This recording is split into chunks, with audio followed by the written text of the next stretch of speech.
வந்துச்சுன்னா அந்த தண்ணி போயிடும், ஒன்றும் பிரச்சனை இல்லை. இது யாருக்கு தெரியாது பாரு. அந்த அம்மா மேயர் ஃப்ரீயா இருக்காங்க இல்லையா, ரெயின் பெய்யுது, மழை வருது, நாங்கள் இத்தனை வேலை செய்யுது அப்படின்னு சொல்லிட்டு அந்த அம்மா பேசிக்கிட்டே இருப்பாங்க. பெரிதாக கம்ப்ளைண்ட் வராத அளவுக்கு இந்த மழைநீர் வடிகால் பணிகள் வந்து கை கொடுத்திருக்குது. பாருங்க எப்படி பொறுமையா பேசுறாரு.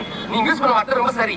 இந்த அம்மா வந்து சொல்றாங்க எங்க பெருசா கம்ப்ளைண்ட் வந்த மாதிரி தெரியல அப்படின்னு வாய் கூசாம இந்த அம்மா போய் சொல்லுது. நீங்க வந்து Facebookயோ இல்ல Twitterயோ ஓபன் பண்ணீங்கன்னா மக்களே வீடியோ எடுத்து போட்டுறாங்க எங்க பகுதியில இப்படி இருக்கு.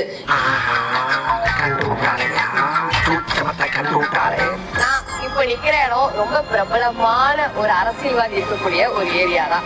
அவர் ஏரியாலேயே இவ்வளவு தண்ணி நிக்குது. அப்போ சின்ன சின்ன இடங்கள்லாம் எப்பவுமே தண்ணி தேங்கக்கூடிய இடங்கள்ல எவ்வளவு தண்ணி நிக்கும்.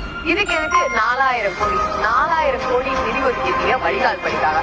அந்த 4000 கோடி அத செலவு பண்ணிட்டேன். இந்த மழை தண்ணியால படிப்பு ரொம்ப பாதிப்படையுது. ரோட்ல அங்கங்க தண்ணி நிக்குது. அங்க இருக்கிற மக்கள் எல்லாம் பாவம்.